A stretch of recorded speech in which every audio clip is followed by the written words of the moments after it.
Très chers élèves, bienvenue encore une fois dans cette nouvelle leçon sur la dissertation française, épreuve de rédaction qui est concernée par l'examen d'État. Dans la leçon précédente, qui est ici, si vous ne l'avez pas suivi, vous cliquez ici d'abord. Nous avons parlé de la deuxième partie de la dissertation. Cette deuxième partie, vous la connaissez déjà, c'est le développement. Le développement qui est la partie centrale du travail, le cerveau même du travail, parce que c'est dans cette partie où les rédacteurs présentent des arguments qui visent à convaincre les lecteurs. Convaincre les lecteurs, c'est amener les lecteurs à épouser votre position, à accepter volontiers ce que vous dites, ce que vous dites comme argument, ce que vous donnez comme argument. Souvenez-vous, dans l'introduction, nous avons dit qu'un sujet de dissertation porte sur un problème. Un problème que le disserteur, que vous êtes maintenant, est appelé à résoudre. Et ce problème est résolu dans le développement. Nous avons présenté la structure du développement en disant que le développement est composé de paragraphes cohérents.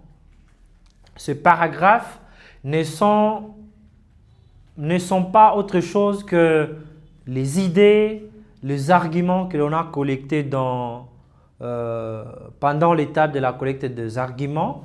On présente l'argument, on l'explique, on le commente, on donne une preuve, une illustration à l'aide d'un exemple, à l'aide d'un proverbe, à l'aide d'une citation d'un auteur célèbre, à l'aide d'une expérience vécue, etc. Et chaque paragraphe du développement doit se terminer par une synthèse partielle. Nous avons aussi présenté les éléments qui permettent d'avoir une certaine cohérence dans les idées, notamment les connecteurs logiques, ceux qui permettent d'exprimer l'addition, de marquer la conséquence, de marquer l'opposition, etc. Maintenant, la dernière partie de la rédaction, c'est la conclusion. La conclusion. Mais vous allez vous demander pourquoi nous voulons parler de la conclusion, mais en même temps, si vous avez suivi la leçon sur l'introduction, l'introduction revient. Cette introduction revient ici pour vous montrer que la conclusion dont on va parler tout à l'heure répond à certains, si pas tous les éléments de l'introduction. On va maintenant comparer ensemble la conclusion et l'introduction que nous avons faite sur notre sujet « Chacun est le fils de sa mère, l'enfant ne vaut que ce que vaut sa mère ». Citation de M. Mamadou Kouyaté. Voilà. Maintenant, qu'est-ce que la conclusion? Qu'est-ce que signifie conclure en dissertation? Conclure en dissertation signifie tout simplement présenter le bilan. Présenter le bilan. Conclure en dissertation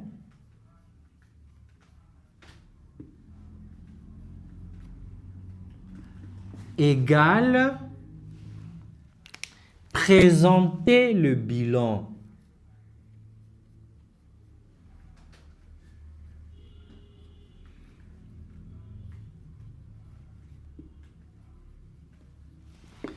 Présenter le bilan. Vous allez vous demander, c'est quoi le bilan? Le bilan, c'est tout simplement la synthèse globale de toutes les idées développées. C'est la synthèse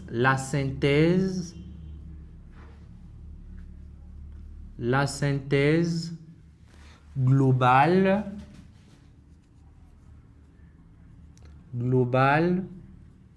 des idées développées dans le corps, des idées développées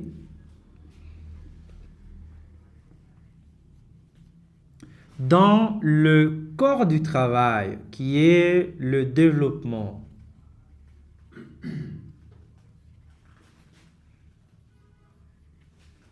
Dans le corps du travail,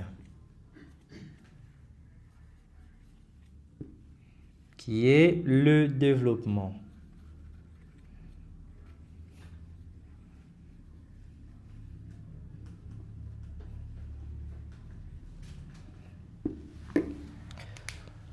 Présenter le bilan, présenter la synthèse de toutes les idées développées dans le corps du travail. Ici, il s'agit de la synthèse globale. Pendant la leçon sur le développement, nous avons dit qu'on fait aussi dans le développement des synthèses partielles. La synthèse partielle concerne tout argument. On met l'argument, on le commente, on donne une preuve et on fait une synthèse partielle avant de passer à l'argument qui suit. Maintenant, la conclusion permet de présenter la synthèse de toutes les idées que l'on a développées dans le développement. Ça, c'est l'introduction. Ça, c'est la conclusion, pardon. Maintenant, la conclusion est une partie très essentielle aussi dans une dissertation. Pourquoi c'est une partie très essentielle? Parce que souvent, il arrive au lecteur de lire votre introduction, de lire la conclusion en sautant le développement et de juger tous les restes du travail. Parce que c'est lui qui a bien introduit et qui a bien conclu, on suppose que le développement sera aussi ou a aussi été bien fait. Quels sont maintenant les éléments que doit contenir une bonne conclusion d'un sujet de dissertation? Quels sont les éléments essentiels d'une conclusion? Tout comme l'introduction, la conclusion a aussi trois éléments essentiels. Trois éléments essentiels.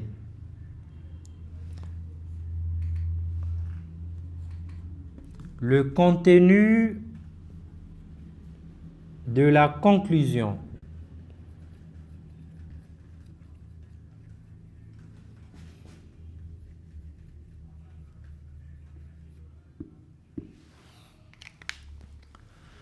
Trois éléments essentiels.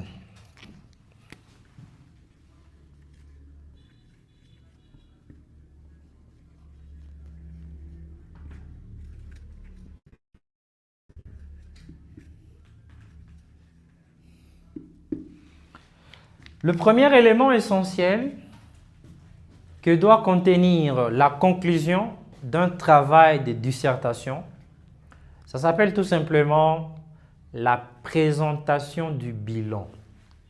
La présentation du bilan. Primo, la présentation du bilan.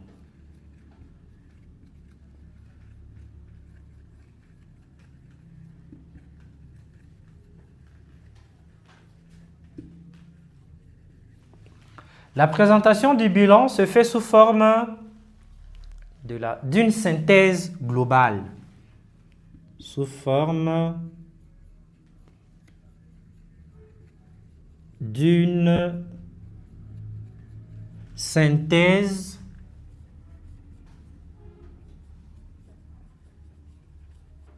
globale.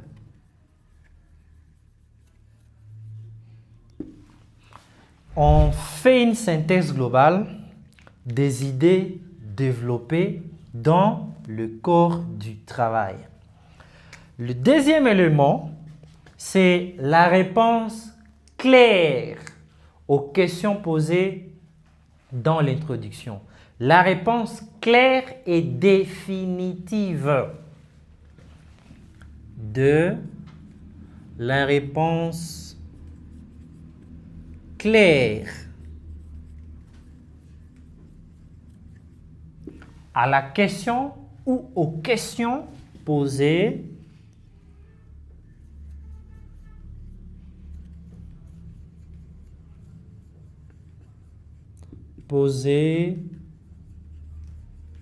dans l'introduction.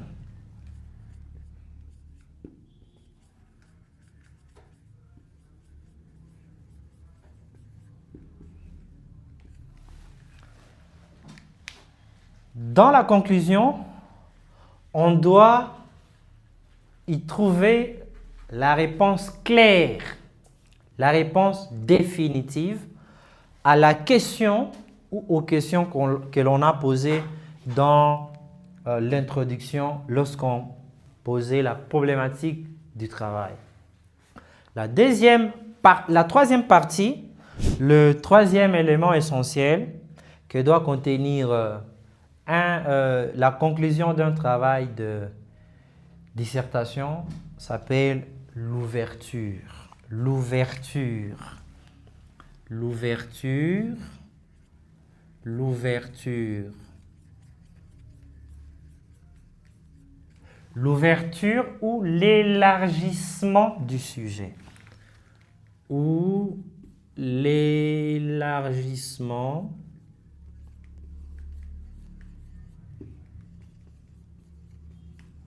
du sujet.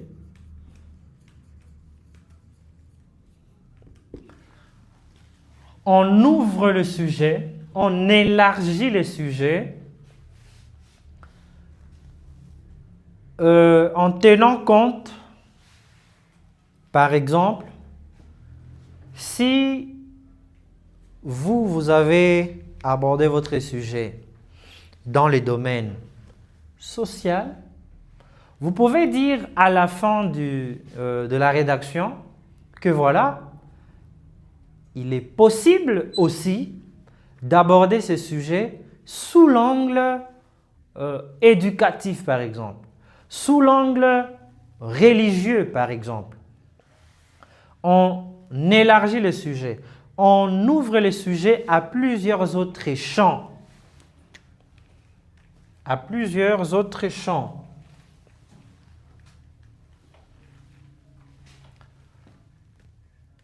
À d'autres champs.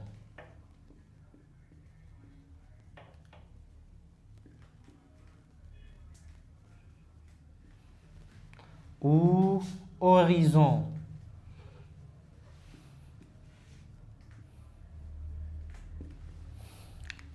Voilà les trois parties essentielles d'une conclusion. La présentation du bilan sous forme d'une synthèse globale, la réponse claire aux questions posées dans l'introduction, l'ouverture ou l'élargissement du sujet à d'autres horizons, à d'autres champs.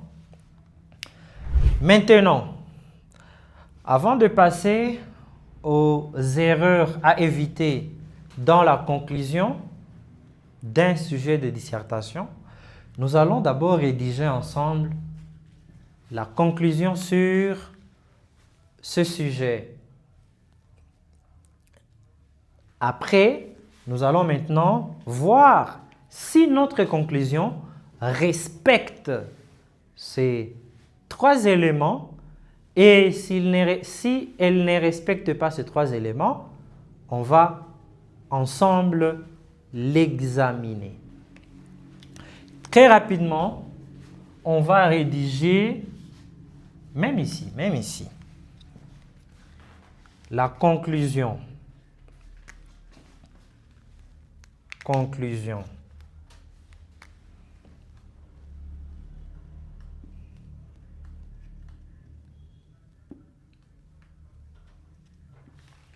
Alors, souvenez-vous, nous avons dit que sur la copie propre, il faut éviter de reprendre les titres des parties.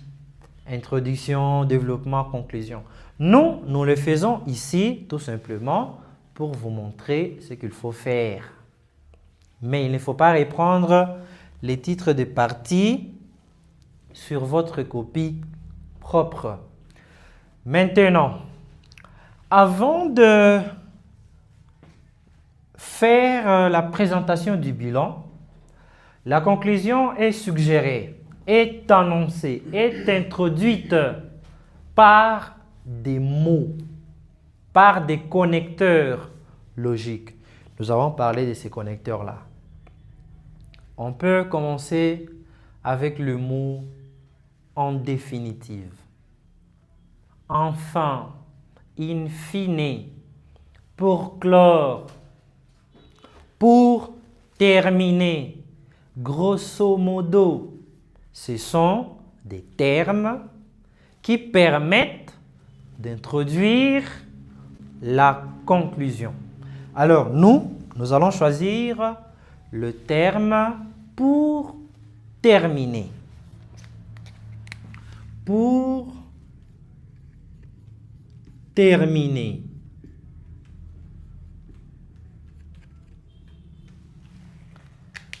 Ce terme ici introduit déjà la conclusion, montre déjà que nous voulons conclure notre travail.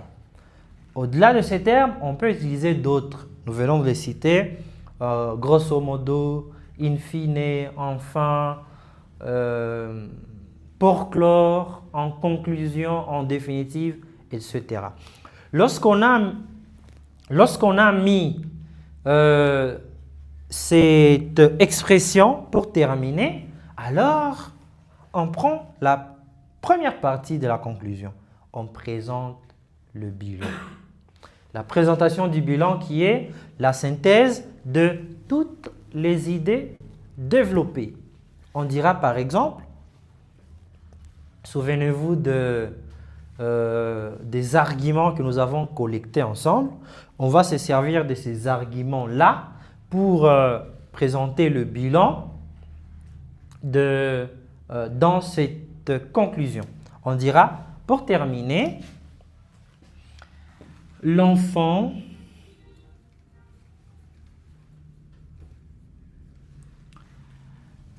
lorsqu'on présente le bilan, il faut présenter le bilan en répondant aux questions de la problématique qui se trouve dans l'introduction. Dans quelle mesure l'enfant égale sa mère? On va répondre de manière claire. On ne va plus aller de gauche à droite, on ne va plus donner des preuves, on ne va plus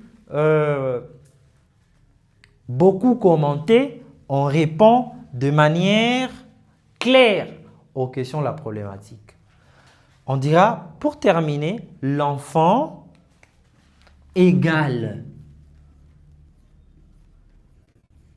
sa mère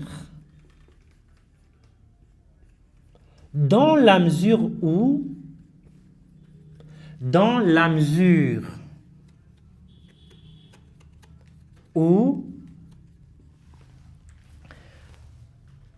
ce dernier, l'enfant donc, ce dernier passe les plus clairs de son temps, les plus clairs de son temps avec sa mère.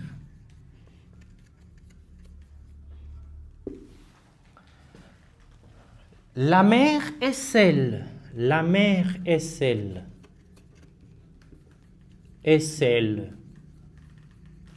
qui apprend à l'enfant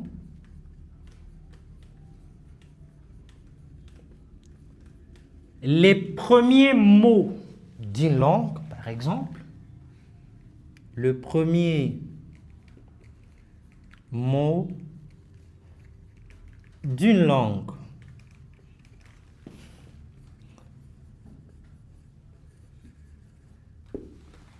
Son éducation ou son comportement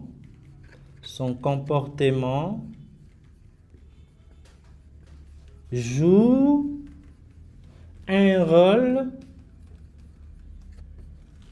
essentiel dans l'éducation de l'enfant.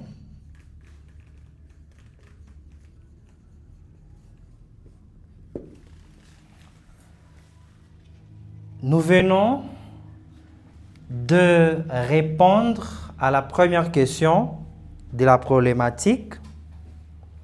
Dans quelle mesure l'enfant égale sa mère?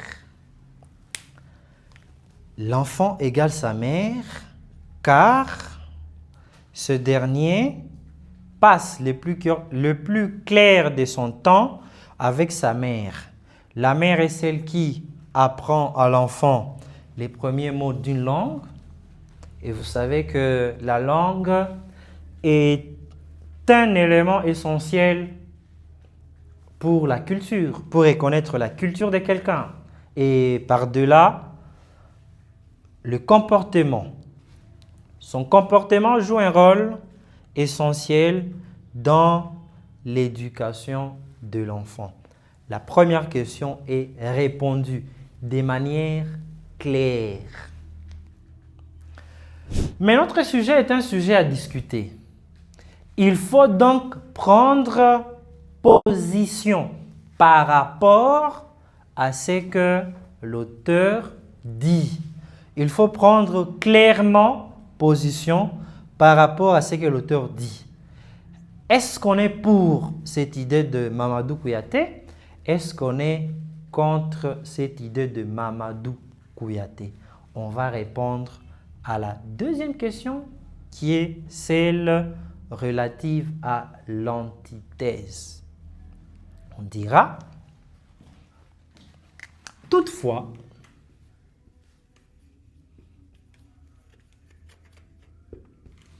comme on le voit dans les paragraphes précédents, comme on l'a si prouvé, voilà le bon terme, comme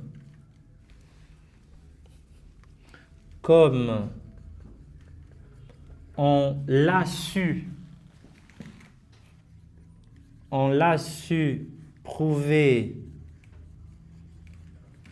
dans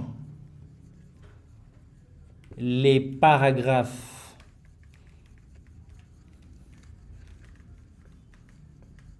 précédents,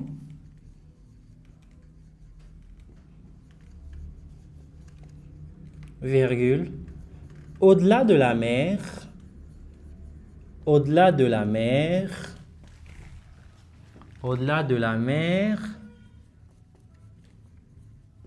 d'autres éléments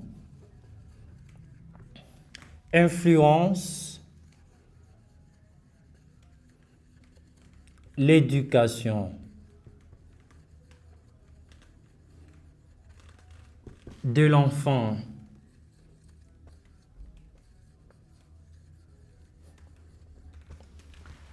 Ces éléments On les a cités dans le développement. On a parlé des éléments comme les milieux, l'école, l'âge, etc.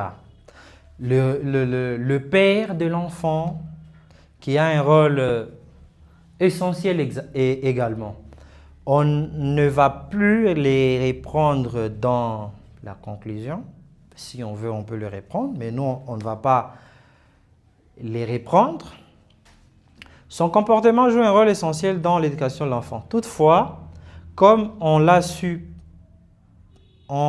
su prouver dans les paragraphes précédents, au-delà de la mère, d'autres éléments influencent l'éducation de l'enfant. On peut soutenir sa thèse avec un argument d'autorité, une citation d'un auteur. S'il y a une citation d'un auteur qui explique ce que vous voulez dire, on peut la mettre dans la conclusion sans la commenter. Un sujet pareil, Monsieur Jean-Jacques Rousseau a dit que l'enfant naît naturellement bon, mais c'est la société qui les corrompt. Et donc, ce n'est pas seulement la mère qui corromprait son enfant. Il y a aussi la société. Et en parlant de la société, on parle de beaucoup de choses à la fois. Milieu, entourage, environnement, mode de vie, etc. D'autres éléments influencent l'éducation de l'enfant.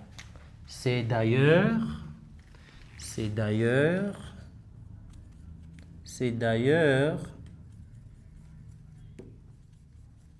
ce qu'affirme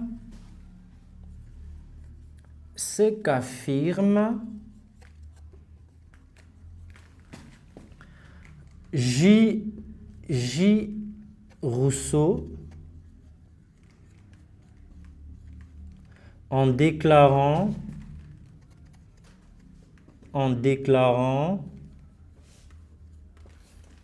que l'enfant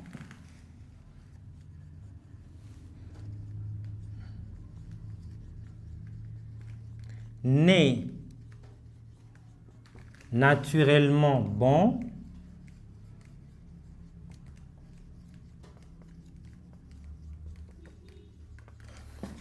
mais c'est la société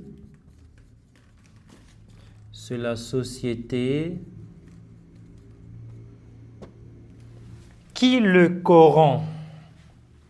C'est la société qui le corrompt.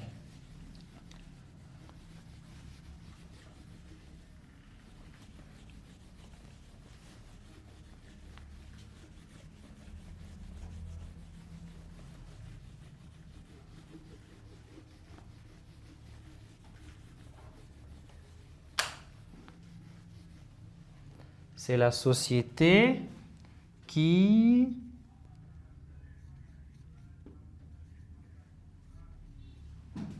le corrompt.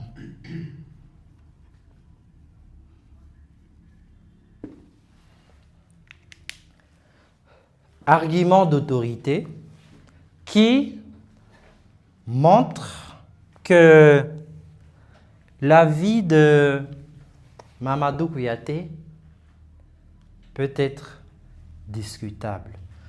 Dans cette partie de la conclusion, on prend maintenant position par rapport au sujet de manière claire. Vous allez dire par exemple, je ne partage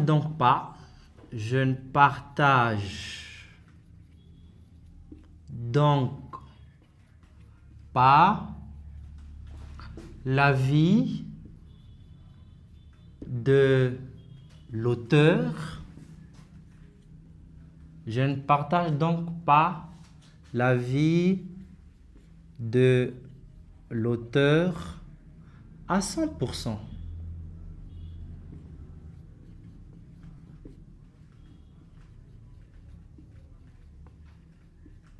Je ne partage donc pas totalement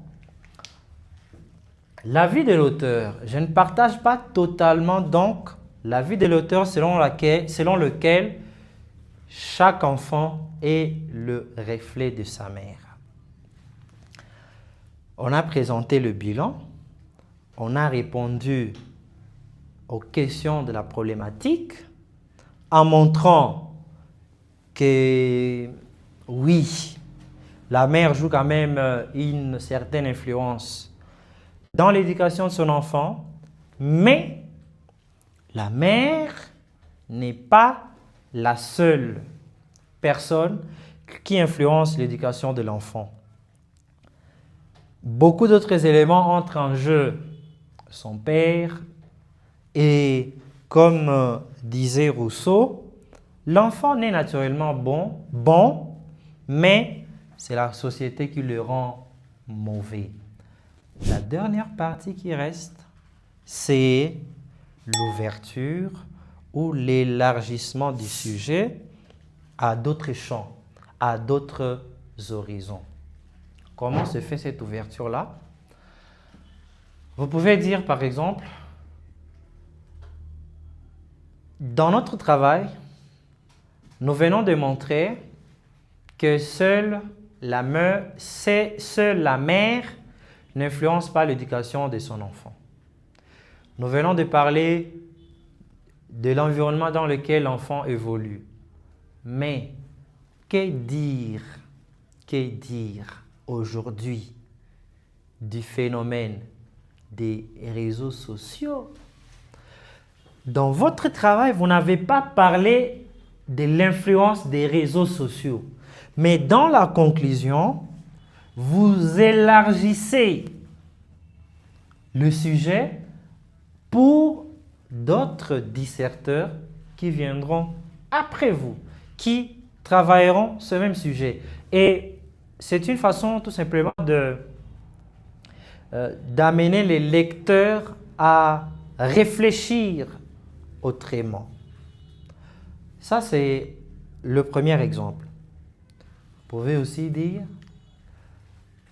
ce sujet, nous l'avons orienté dans le domaine social, mais nous ne prétendons pas avoir épuisé toutes les matières liées à ces sujets.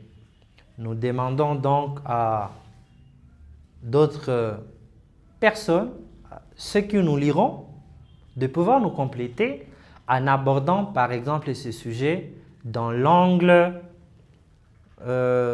éducatif, sous l'angle éducatif. Là, on aura élargi les sujets. Pour le cas de notre sujet, on peut dire, par exemple, nous venons de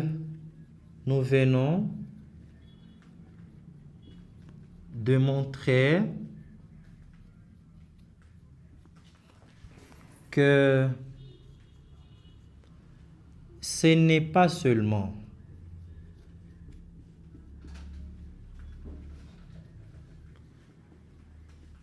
la mère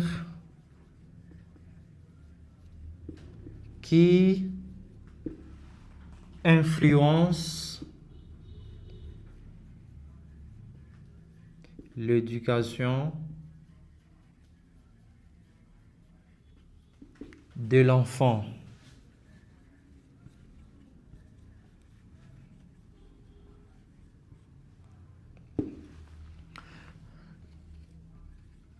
Nous venons de voir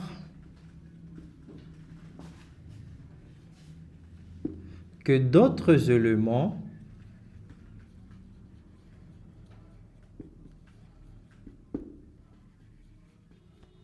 entrent en jeu,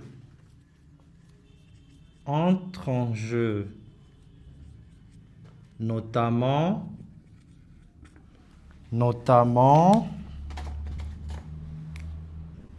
notamment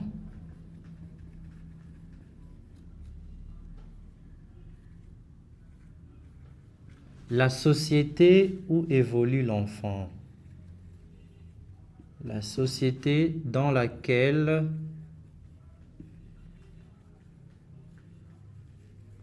l'enfant évolue. L'enfant évolue. Point. Mais, que dire du phénomène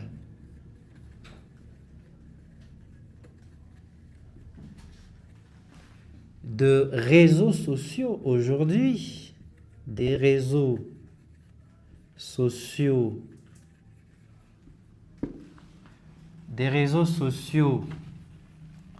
aujourd'hui?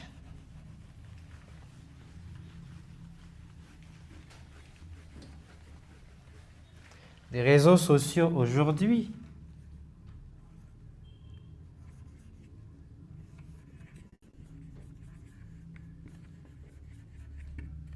Point. Cela est un autre débat.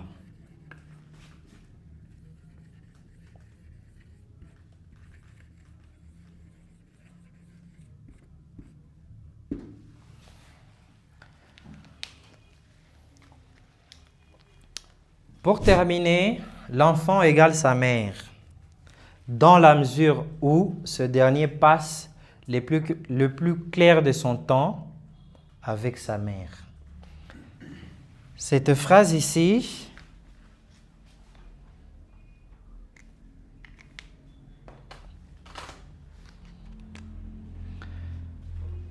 dans la mesure où ce dernier passe le plus clair de son temps avec sa mère, répond à cette première question.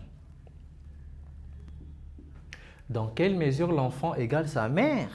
L'enfant égale sa mère dans la mesure où ce dernier passe le plus clair de son temps avec sa mère. Dans la mesure où la mère est celle qui apprend à l'enfant les premiers mots d'une langue. Dans la mesure où c'est le comportement de la mère qui joue un rôle essentiel dans l'éducation de l'enfant. La première question de la problématique est répondue ici. Cette première question, cette réponse à la première question, c'est déjà la partie de la conclusion. On présente le bilan tout en répondant à la question de la problématique ou aux questions de la problématique si elles sont nombreuses. Notre sujet est un sujet à discuter. Il faut donc donner une réponse à la question de la thèse et une réponse à la question de l'antithèse et enfin montrer votre position. Toutefois, comme on l'a su prouver dans les paragraphes précédents, on a su le prouver. La forme, elle est un peu, on va dire, comme on a su le prouver. Comme on a su le prouver,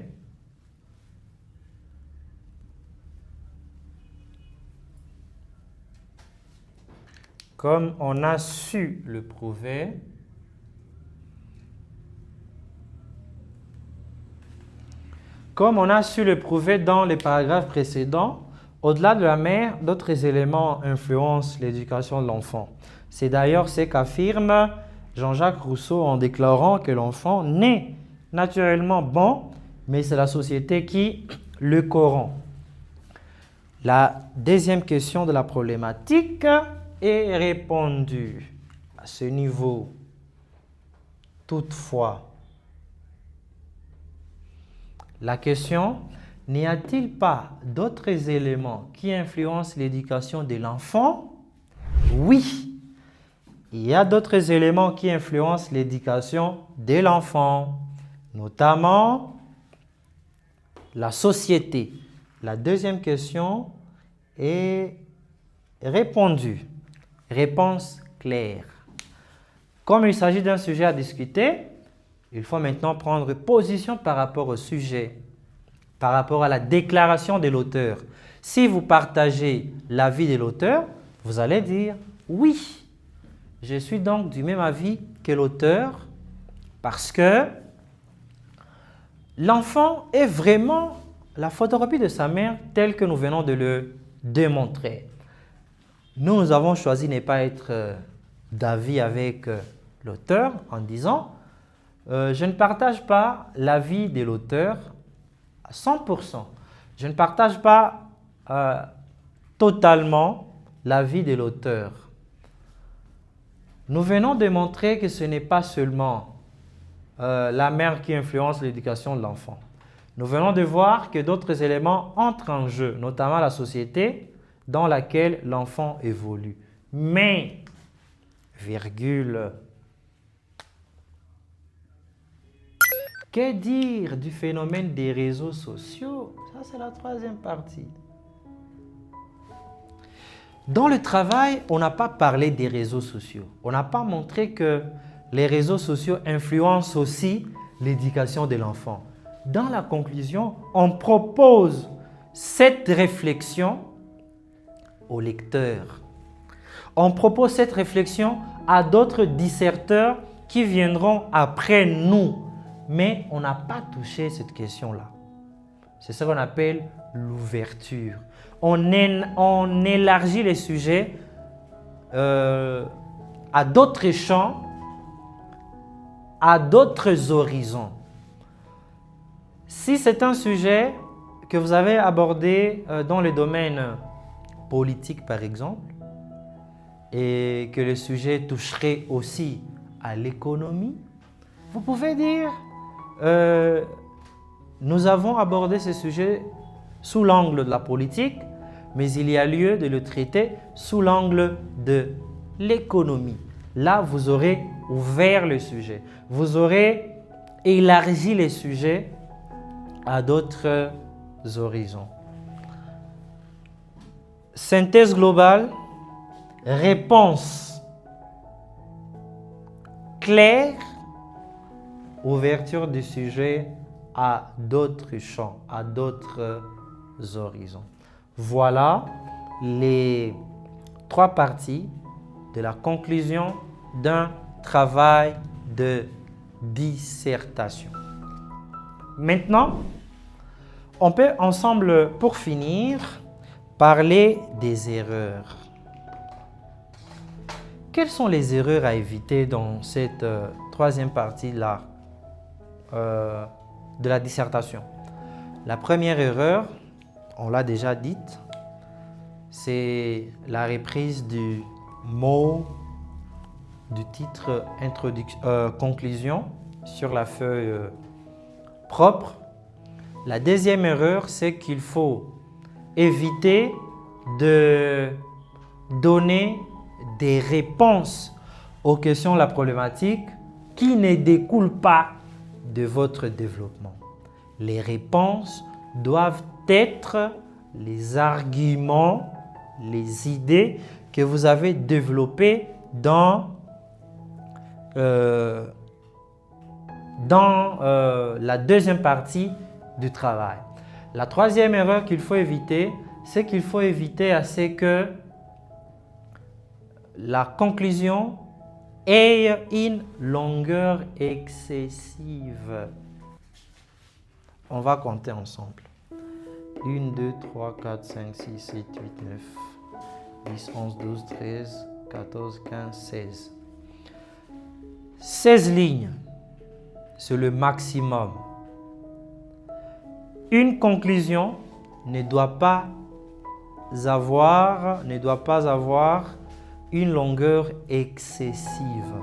On peut parler peu, mais quelque chose qui est intéressant et qui répond aux normes. Une autre erreur qu'il faut éviter lorsqu'on rédige la conclusion d'un travail de dissertation, c'est le fait de vouloir donner une nouvelle idée dans la conclusion. Dans la conclusion, on n'argumente pas. Évitez de donner une nouvelle idée non développée dans le développement dans cette partie. Parce que la partie concerne seulement la synthèse de toutes les idées développées, la réponse définitive à la question posée et l'élargissement des idées. Voilà donc ce qu'il faut retenir sur la conclusion d'un travail de dissertation qui est une partie très importante dans le travail. Si vous avez des questions, n'hésitez pas à les poser dans les commentaires. La prochaine leçon, vous pouvez cliquer ici pour suivre la prochaine leçon. Merci beaucoup et bonne préparation à l'examen d'État. Pourquoi pas ne pas vous souhaiter déjà bonne réussite.